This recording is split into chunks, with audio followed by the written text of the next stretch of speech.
The red and blue lights cut through the darkness like knives. A single police cruiser sat abandoned on the side of a quiet Arkansas road, its engine still running, driver's door wide open. The night air was thick, humid, and unnervingly still, except for the distant sound of radio chatter crackling through a dropped handset on the pavement. Dispatch, I've lost visual. Repeat, I've lost. Static. Then silence. Just a few feet away, a teenage girl's shoe lay half buried in the dirt. No blood. No signs of struggle. Just gone. By the time backup arrived, there was nothing left to chase. No suspect. No direction. No answers. Only questions that would haunt this town for years. 3 days earlier, everything had seemed normal. 15-year-old Cassie Compton sat on the edge of her bed, phone glowing softly in the dim light of her room. The house was quiet. Her mother had already gone to sleep. Cassie stared at the screen for a long moment before typing. I'm going out for a bit. She hesitated, then hit send. It was the last message her mother would ever receive from her. Cassie wasn't the kind of girl people expected to just disappear. She had a complicated life, friends she trusted too easily, a curiosity that sometimes led her into risky situations, but she wasn't reckless. She knew her town. She knew the people in it, or at least she thought she did. That night she slipped out quietly. No slammed doors. No noise. Just the faint creak of the front steps as she stepped into the darkness. And then she vanished. The next morning her mother knew something was wrong. Cassie hadn't come home. Her phone went straight to voicemail. At first it felt like a mistake. Maybe she stayed over at a friend's house. Maybe her phone died. Maybe. But as hours turned into a full day, that uneasy feeling turned into something heavier. Fear. By the time the police were called, the clock was already working against them. Detective Mark Ellison had seen missing persons cases before. Most ended the same way. Runaways who came back, teens who needed space, misunderstandings blown out of proportion. But something about Cassie's case felt different. There were no signs she planned to leave. No packed bag. No note. No online trail suggesting she wanted to disappear. It was as if she had simply stopped existing. The investigation moved quickly. Officers canvassed the neighborhood, knocking on doors, asking the same questions over and over.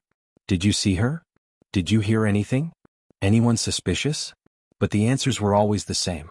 No. No. No. Until one neighbor hesitated. She wasn't alone. That single sentence shifted everything.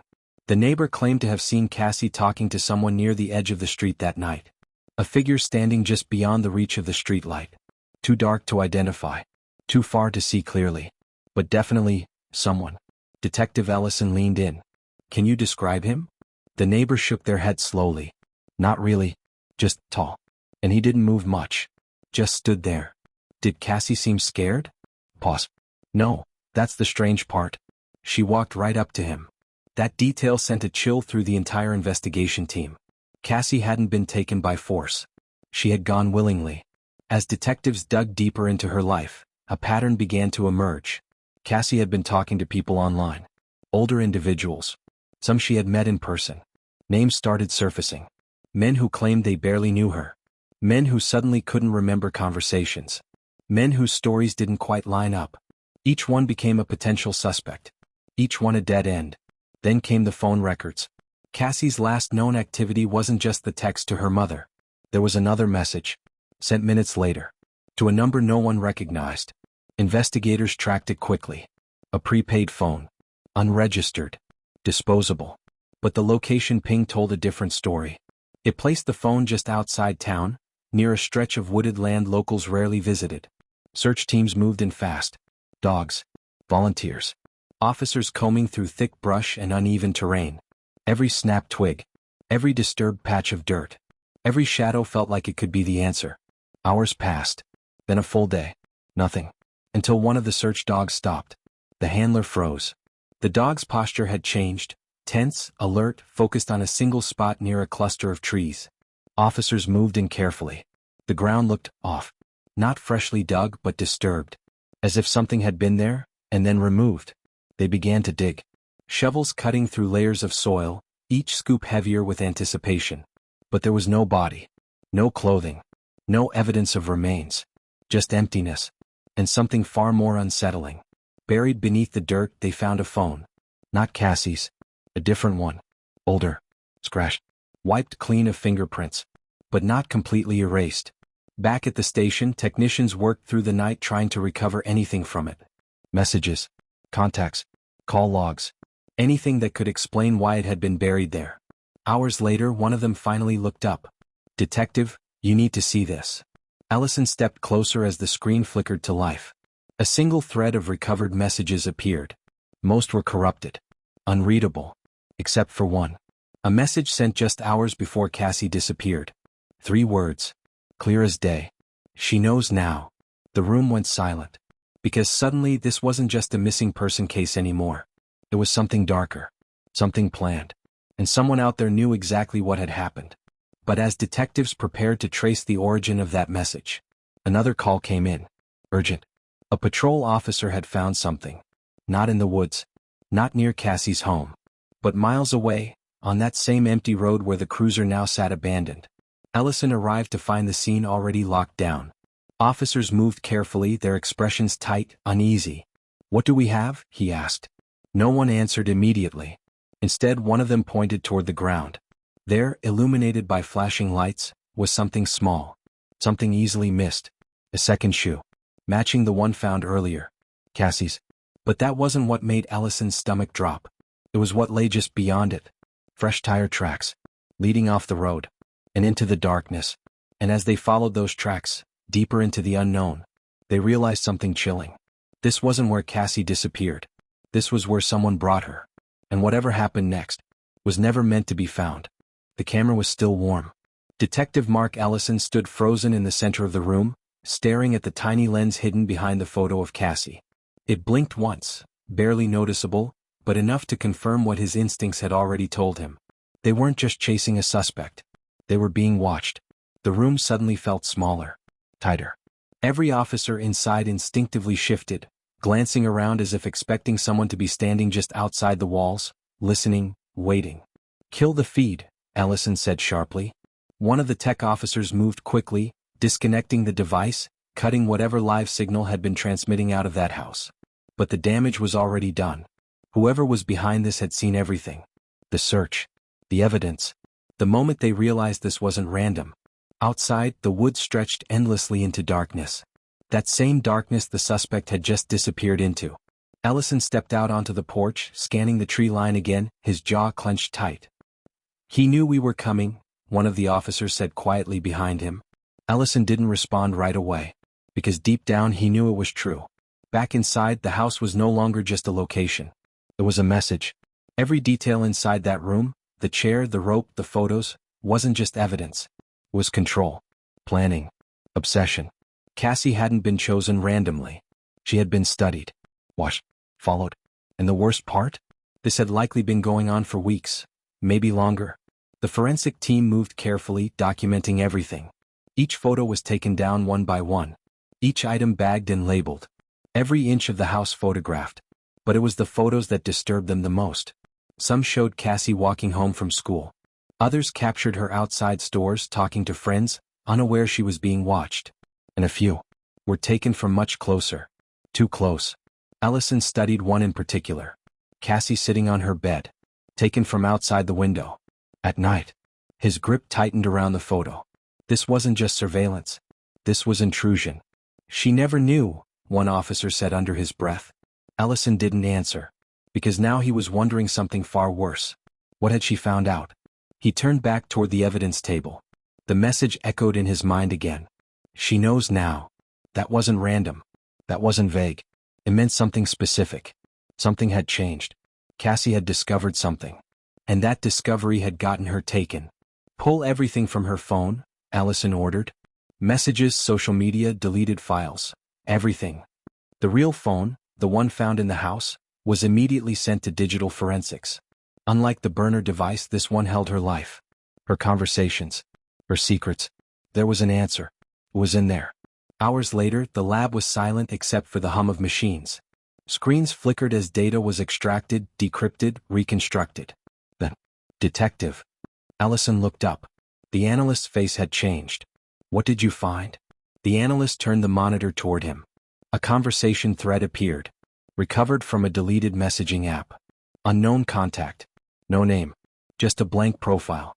But the messages, they were clear. At first they seemed harmless. Casual conversation. Short replies. Nothing unusual. Then the tone shifted. The messages became more personal. More controlling. You didn't answer earlier. Who were you with? I told you not to talk to them. Ellison's expression darkened. This wasn't just communication. This was manipulation. Scrolling further down. The messages became darker. I see you. Don't lie to me. You said you wouldn't tell anyone. The room went cold. Cassie hadn't just been talking to someone. She had been dealing with someone dangerous. And then came the final exchange. Cassie, I'm done. I'm telling someone. Pause. Then the reply. You already did. Ellison felt a chill run down his spine. That was it. That was the moment everything changed. She had threatened to expose him. And he acted. Track this account? Ellison said immediately. The analyst nodded, already working. But the trail wasn't easy. The account had been deleted. Wiped clean.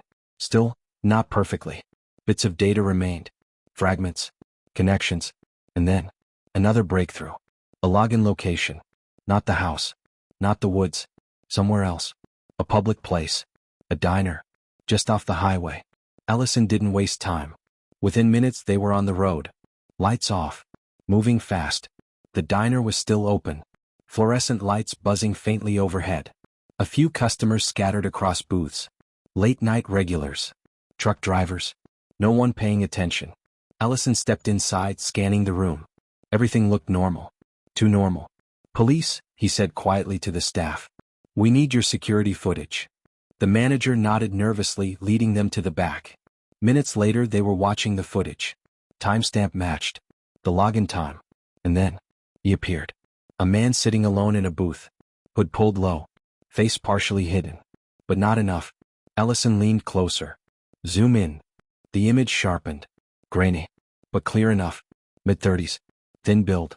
Short hair. Calm. Too calm. Typing on a phone. Cassie's contact. This is him, Ellison said. But something felt off. The man didn't look nervous. Didn't look rushed. He looked comfortable. Like he'd done this before. Track where he goes next, Ellison said. They fast-forwarded the footage. The man finished his drink. Stood up. Walked out. And then, he stopped.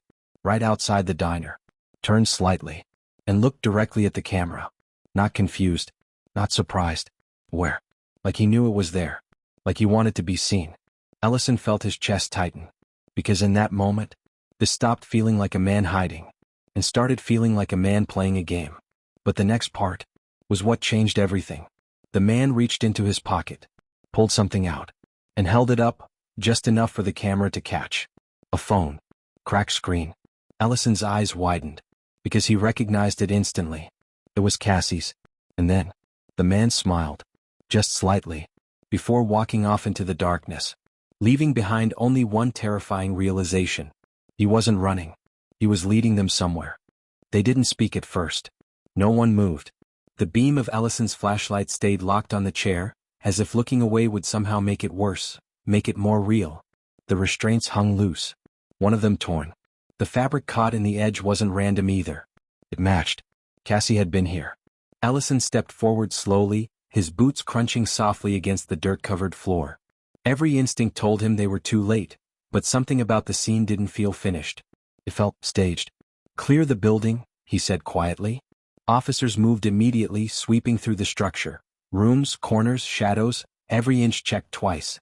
Nothing. No suspect. No movement. No Cassie. But there were signs. Subtle. Easy to miss if you weren't looking closely. A second set of drag marks across the floor. Faint. Leading toward the back. Ellison followed them. Each step slower than the last. The trail led to a narrow hallway. At the end of it, another door. Closed. He paused for a second. Then pushed it open. The room inside was smaller. Darker. But what stood out immediately was the floor. Fresh dirt. Not scattered. Not tracked in. Placed. Ellison crouched down, running his light across it. The texture was wrong. Too loose. Too recent. Get a team in here, he said. Minutes later they were digging again. Shovels cutting through soft earth. Each movement heavier. Each second louder in the silence. Then, a sound. Not from the shovel. From below. Ellison froze. Stop. Everyone held still. There it was again. A faint knock. Not loud. Not clear. But unmistakable. Ellison's heart slammed against his chest. Dig. The pace doubled instantly. Dirt thrown aside faster now, urgency taking over. Another knock. Weaker this time. She's alive, one of the officers shouted. And for the first time since this case began, hope surged through the room. Seconds felt like hours as they cleared more dirt. Then, what? A surface. Buried just beneath. Ellison dropped to his knees, brushing the dirt away with his hands. A hatch. Scratch. Locked from the outside. Get it open. A crowbar was forced into the edge. Metal strained. Wood cracked. Another knock from below. Then silence. Now. Ellison shouted. The hatch burst open. Cold air rushed out from below. Ellison didn't hesitate. He dropped down first. The space beneath was tight. Dark. Barely enough room to stand. His flashlight cut through the black. And landed on her. Cassie. Curled against the wall. Weak. Barely moving. But alive. Cassie, Ellison said, his voice steady but urgent. You're safe. We've got you. Her eyes fluttered open. Slow. Disoriented. For a second she didn't react. Didn't understand. Then. Recognition. Tears. He said you wouldn't come, she whispered. Ellison clenched his jaw. He was wrong. Officers rushed down, carefully lifting her, wrapping her in blankets, moving fast but controlled. As they brought her out into the night air, paramedics were already waiting. But Cassie grabbed Ellison's sleeve. Weak. Shaking. He's not gone, she said. Ellison leaned closer. What do you mean? Her voice cracked. He watches everything. Ellison felt that same chill again. Cassie, where is he? She shook her head slightly. I never saw his face, she whispered. Not really. Ellison's expression tightened. But you talked to him, he pressed. You met him. Another pause. Then, something changed in her eyes. Fear. Deeper than before. I thought I did, she said. Ellison stilled. What do you mean? Her grip tightened. There wasn't just one, she whispered. Silence fell hard. Ellison stared at her. What? Her breathing grew uneven. The messages, the voice, the person outside. She swallowed. They didn't match. Ellison's mind raced instantly. You're saying? There were different people, she said, her voice breaking. I think more than one person was watching me. The weight of that hit like a shockwave. This wasn't just a single predator. This was something bigger. Organized. Ellison stood slowly, turning back toward the structure. Suddenly, everything made more sense. The camera. The planning. The confidence. The way the suspect had looked directly into the diner camera. He hadn't been alone. He hadn't needed to hide. Because someone else had already been watching. Lock this entire area down, Ellison ordered. No one in or out. But even as the words left his mouth, he knew. They were already behind. Again. 2 days later, the case exploded across the country. Cassie survived. But the man from the diner? Gone. No name. No record. No clear identity. The house. Abandoned long before they arrived. Wiped clean. And the hidden camera feed? Traced. But not to a person. To a network. Encrypted. Layered. Untouchable. Ellison sat alone in his office, staring at the evidence board. Photos of Cassie still covered the wall. But now, they meant something different. This wasn't over. Not even close. His phone buzzed. A message. A known number. Ellison's chest tightened as he opened it. No greeting. No explanation. Just a single image. Attached. He opened it. And froze. It was a photo. Taken recently. Clear. Sure. A teenage girl. Walking alone. At night. Unaware. And in the corner of the image, a reflection. A figure standing behind her. Watching. Ellison's grip tightened around the phone. Because beneath the image, there was a message. Just 4 words. We're still watching. And somewhere, in the dark, they already had their next target. If you think this story was intense, you're not ready for what comes next.